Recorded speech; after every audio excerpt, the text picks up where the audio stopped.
Section 2. You will hear the education officer of a dinosaur museum giving information to some teachers who are planning a school visit. First, you have some time to look at questions 11 to 15.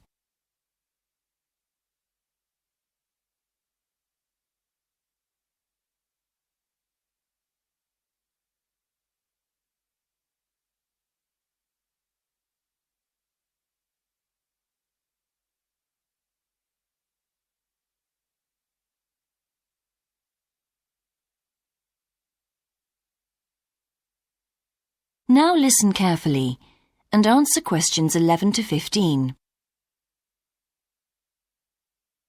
Hello, and thank you for asking me to your teachers' meeting to talk about the Dinosaur Museum and to tell you a bit about what you can do with your students there.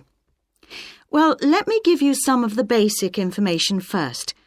In regard to opening hours, we're open every day of the week from 9 a.m. to 8 p.m. except on Mondays, when we close at 1:30 p.m.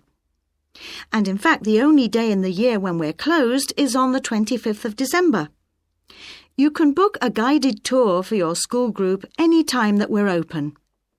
If you bring a school group to the museum, when you arrive, we ask you to remain with your group in the car park. One or more of the tour guides will welcome you there and brief you about what the tour will be about. We do this there because our entrance is quite small and we really haven't got much room for briefing groups in the exhibition area.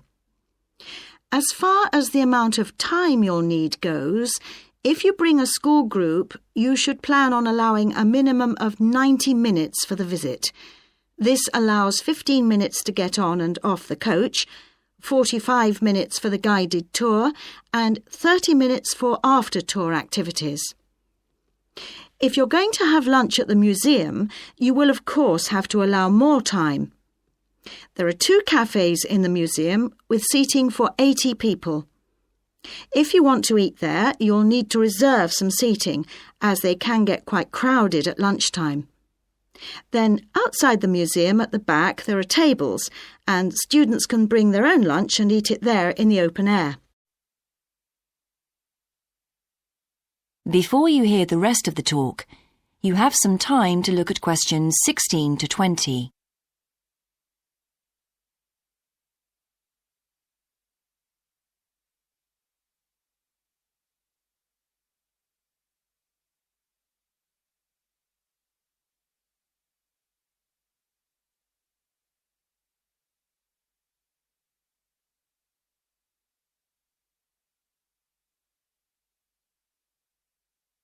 Now listen and answer questions 16 to 20.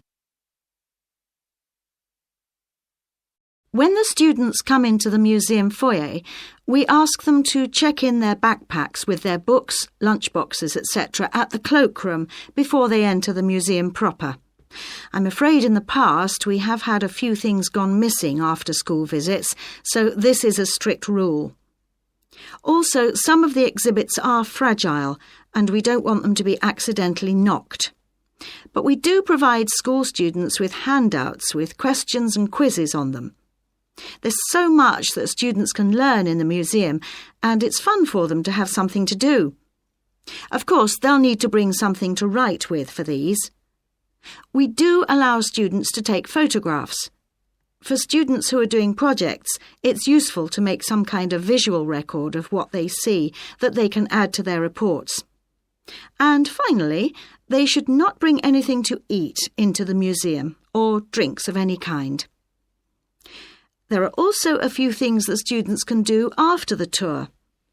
In the theaterette on the ground floor, there are continuous screenings of short documentaries about dinosaurs which they can see at any time. We used to have an activity room with more interactive things like making models of dinosaurs and drawing and painting pictures, even hunting for dinosaur eggs. But unfortunately, the room was damaged in a bad storm recently when water came in the roof, so that's closed at the moment. But we do have an IT centre where students have access to CD-ROMs with a range of dinosaur games. These games are a lot of fun, But they also teach the students about the lives of dinosaurs, how they found food, protected their habitat, survived threats, that kind of thing. And I think that's all I have to tell you. Please feel free to ask any questions if you would like to know anything else about. That is the end of section 2. You now have half a minute to check your answers.